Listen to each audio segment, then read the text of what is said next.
In the headlines, presidential contenders differ on policy directions at NBA conference in Lagos. Military bombs ISWAP leaders' enclave in Sambisa forest. Federal government introduces vaccine to fight diarrhea among children. And away from Nigeria, Kyiv bans Independence Day celebrations over Russia-Ukraine war. Hello and welcome to Trust News Update. I am Ayuba Ilya. Thank you for joining.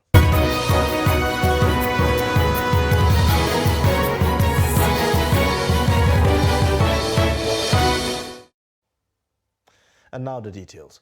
Presidential candidate of the People's Democratic Party, Atiku Abubakar, and Labour Party's Peter Obi took turns to express divergent policy options to get the country out of the woods. The duo spoke at the ongoing NBA Annual General Conference in Lagos. APC Vice Presidential candidate Kashim Shettima also represented Bola Tinubu at the conference, teamed Bold Transition. The Annual General Conference of the Nigerian Bar Association is declared open by the Acting Chief Justice of Nigeria, Justice Olukayode Ariwoola. At least 13,000 lawyers are attending the meeting, which is both physical and virtual. The presidential candidate of the People's Democratic Party, Atiku Abubakar, told the conference that if given the opportunity, he will hand over federal government-owned universities to state governments to manage. I stated that there are 5 key areas that any leadership, forget about party, any leadership, whichever from political party,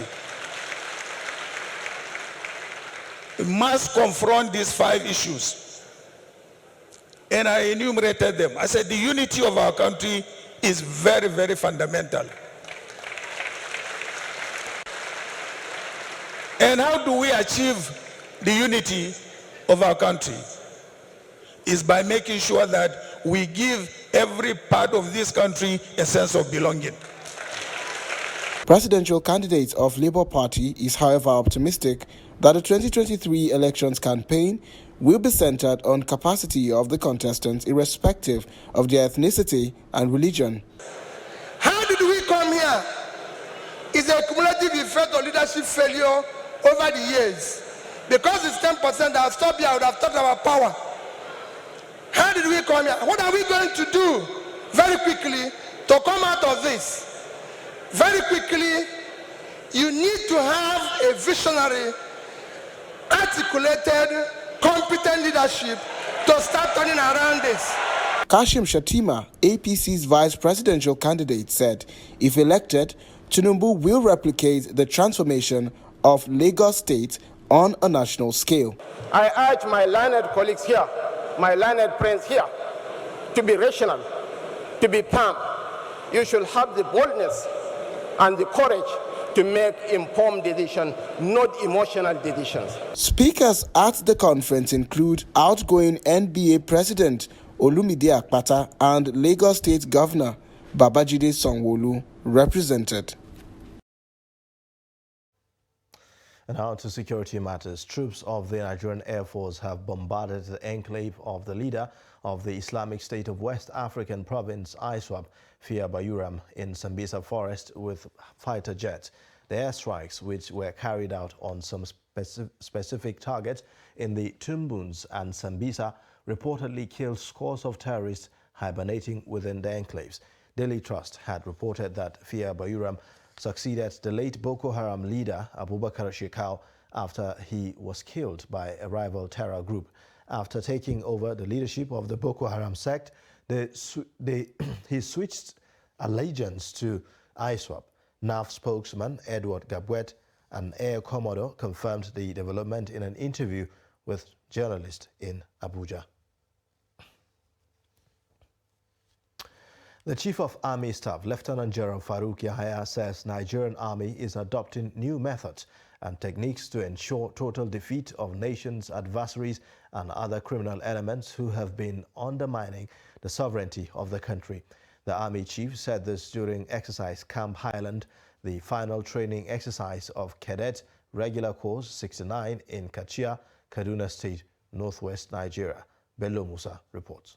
Exercise Camp Highland is the final phase of training with the battle inoculation for personnel cadet at the Nigerian Defense Academy. The exercise, besides building skills and competence, is also exposes cadets to real-life battle situations. Commandant of the Academy, Major General Ibrahim Yusuf, explained that additional courses were introduced in order to build cadet capacity for the task ahead. Almost 5 years of training, and by the end of the exercise today, the final year Army Cadets of 69 regular course will have completed their training. Nigeria's Chief of Army Staff commended the Academy for sustaining the training over the years and explained that the Army will continue to review the Academy's curriculum to meet Nigeria's dynamic security situation. Improve the training of cadets. NDA provide the basic requirement for training, and we always review and assess the security situation, security environment, and include as necessary other aspects, other packages of training in order to make you cadets, young officers, well fitted and rounded up as young officers in your career. The Army Chief went thus undermining the sovereignty of the country and advised them to give up their evil act or face the wrath of the law. Doing our best, and the results are there, are showing in the field, and we will get there. For the criminals, whether they are terrorists, whether they are bandits or kidnappers, I have said that before, time is up. And we'll talk to them in language they understand. We'll send them to account for their sins. Highlight of the battle inoculation included narrative calm description, firepower demonstration, and assault of the enemy's territories. Bella Musa, Trust TV News Kaduna. 2 children were reported dead while 3 adults sustained injuries when a building at Adeleye Street, Bariga, Lagos State collapsed on Sunday. Confirming the incident, the Permanent Secretary, Lagos State Emergency Management Agency, LASEMA, Olufemi Oke-Osanyintolu, said that the agency, upon arrival at the incident scene, discovered that the tank scaffolding of a 2-story building collapsed on a bungalow beside it and affected 2 rooms. Was in the streets last night, so they took her that they are going to give her first aid treatment. So lying her down inside their bus, we were told that they are going to take her to the hospital for treatment. Initially they were saying they need 1 person to follow her down there, but there was no one around, like none of our family members was around to take her down there. So they took her away with the hope that they are taking her to the hospital. Not until this morning around 5 a.m. when we went outside, we saw her outside. So we asked her that what happened, how, you are not supposed to be discharged this early. And she said it is from Lady Luck Hospital, that the LASEMA took her to Lady Luck Hospital. And when they took her there, they stitched the mouth and give her just a little first aid treatment. Then afterwards, Lady Luck people were asking for money, the amount of 15,000 naira. And because the people that were around said, okay, they will bring the money, something of such. Then they had to let her go from Lady Luck Hospital, that since there is no money, she should go. So on getting back home, she had to trek from Lady Luck Hospital back to this place. So we don't understand the reason why LASEMA people would take her from here and go and deposit her at Lady Luck Hospital without no proper attention. We don't understand. Residents of Owerri, the Imo State capital, say that they are gradually defying the Monday sit-at-home order because of its adverse effect on the state's economy. They stated this while speaking to newsmen who monitored activities in the state capital. The report. The Monday sit-at-home in the southeast may gradually become a thing of the past. This follows the fact that businesses in Owerri, the Imo State capital, commenced on Monday, which was not the case in the last 1 year. Residents describe the sit-at-home as a threat to businesses that are struggling to survive. It's affecting us, to be sincere. Are you getting me? It's affecting us. And it is because of all this, our leaders not doing the right thing. That is the reason why you find people, people trying to show, their anger. Imo State is part of the Niger Delta State. I hope you know that one of the oil producing states, you understand, and the people of the state, particularly people from that oil producing area, you understand, they are not even benefiting from the government. Although some residents were carrying out their regular businesses, other shops, business premises and schools are still under lock and key in major areas like Wedrell Road, Douglas Road and the Relief Market.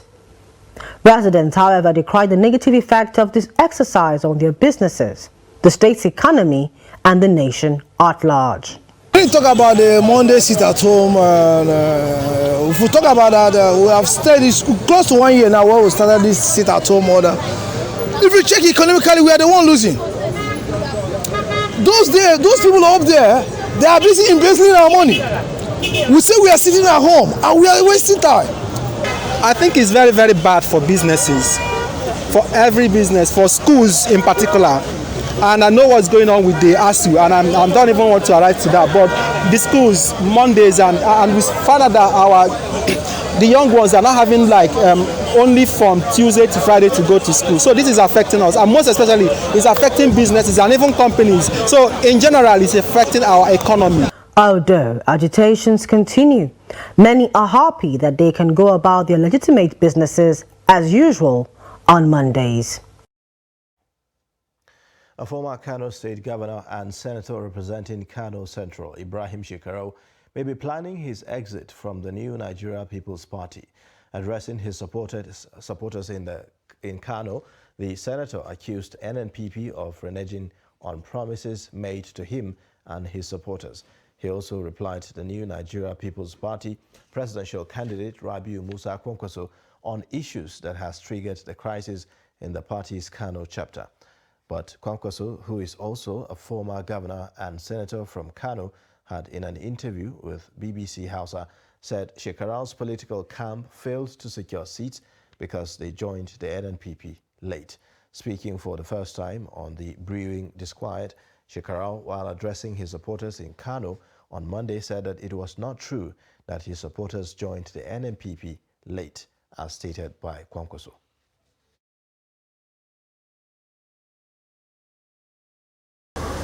Jerin gwanon abin da ya faru a kasa kunne mai rubutu ya rubuta mai ɗauka ya ɗauka mai naɗa ya naɗa. Political party leaders in Katsina are worried over the large number of uncollected permanent voters' cards at the office of the Independent National Electoral Commission. Governorship candidate of the Accord Party in Katsina State, Muhammad Barau, wants political parties to mobilize followers to collect their PVCs ahead of the 2023 general elections. Abdullahi Ahmadi completes the story.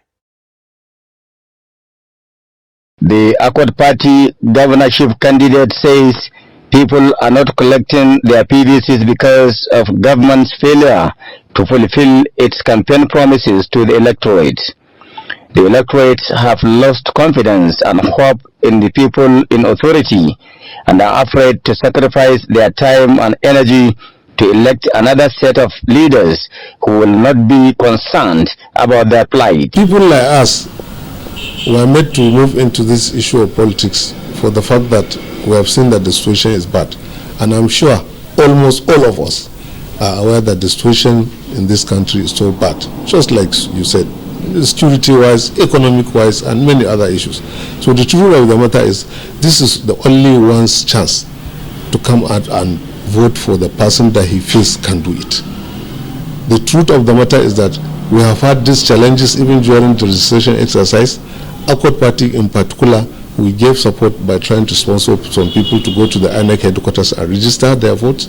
We are also ensuring that they are going back to collect their PVCs. The Accord Party candidate is saying he has a lot of new things he will do differently to salvage people of Katsina State from the hands of terrorists and other criminal elements. This will usher in new lease of life and inject love togetherness and unity of purpose that will further bring all people of the state under one umbrella to chart a course for unprecedented socio-economic development. And the situation I'm looking at, Katsina State that is blessed with so many intelligent persons, professors, doctors, why should we be having challenges when it comes to administration? I feel that this is not the best for us. He, however, calls on good people of Katsina State to vote credible leaders based on competence, credibility, and capability regardless of party affiliation. This will be the only option to the current hardship occasioned by insecurity and harsh economic realities. Abdullahi Ismayamadi, Trust Television News, Katsina. The need to administer vaccines that will prevent diseases, specifically in children, has again been reiterated as the flag of the African Vaccination Week in Abuja. At the commemorative event, the federal government introduced the rotavirus vaccine into the country's expanded program on immunization as part of the week-long activity. Trust TV's Aisha Salihu reports. Strengthening routine immunization helps prevent and reduce mortality and morbidity rate of diseases such as rotavirus, a leading cause of severe diarrhea in young children. The disease accounts for about 215,000 deaths. Of the global 525,000, 15% of all deaths in children under 5 mortality in Nigeria. To attain sustainable high coverage levels of new vaccines, the Federal Ministry of Health, through the National Primary Healthcare Development Agency, in collaboration with donor agencies and development partners, launched the rotavirus vaccine with the aim of reaching 7 million children across all 36 states and the Federal Capital Territory within the next 12 months. Children with diarrhea usually have things like brain problems because of the severe dehydration. Many of them don't grow up to optimal size. They are underdeveloped.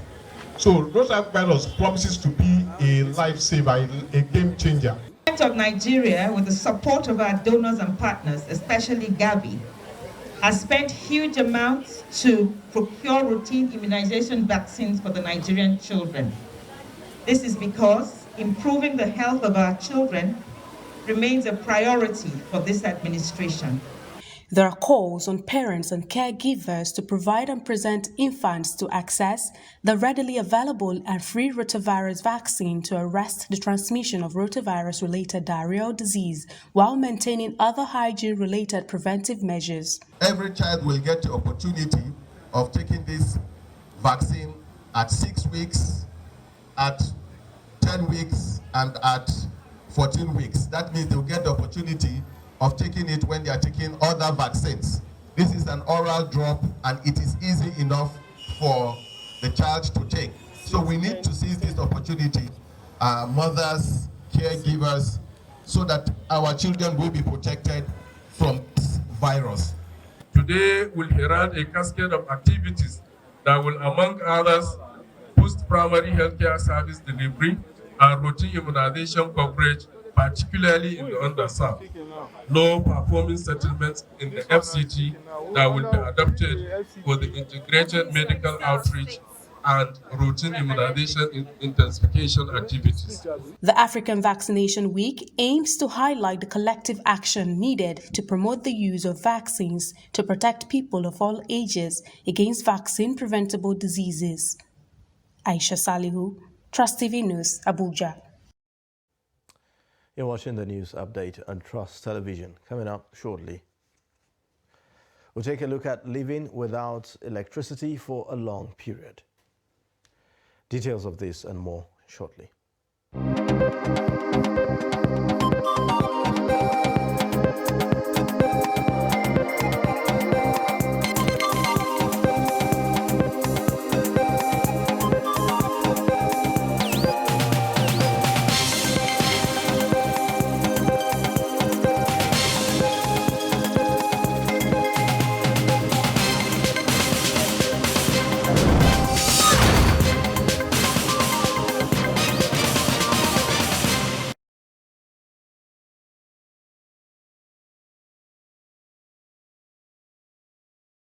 Our top stories again. Presidential contenders differ on policy directions at NBA AGM in Lagos. Military bombs ISWAP leaders' enclave in Sambisa Forest. Now, in other news, there has been a boom in the activities of logistic companies, also known as Waybill, ever since the COVID-19 pandemic brought them to prominence. Ironically, many of these companies are unregistered, which makes the question of regulation and quality control rather difficult. In this report, Emmanuel Samson looks at the challenges in the business and how it can be improved. Logistics business gained traction in 2020 with the outbreak of COVID-19 pandemic and restriction placed on movement.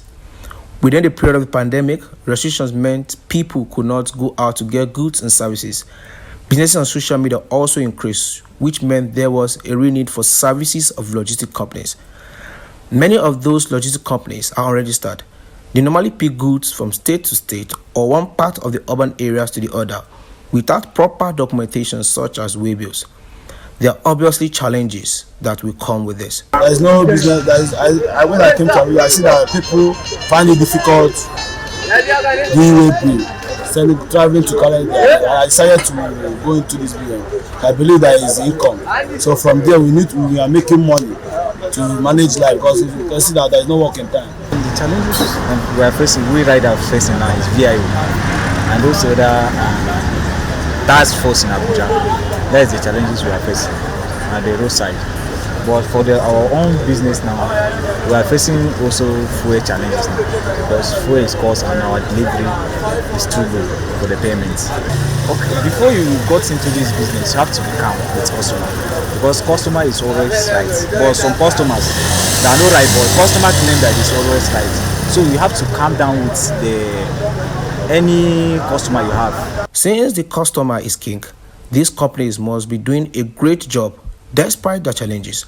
Most of those that do businesses with these companies have nothing but praise for the delivery system and seem to have a lot of trust in them. They only disappoint me. While them send the goods for me, they'll bring for me gently. The goods, they'll package it very well for me. There's no problem.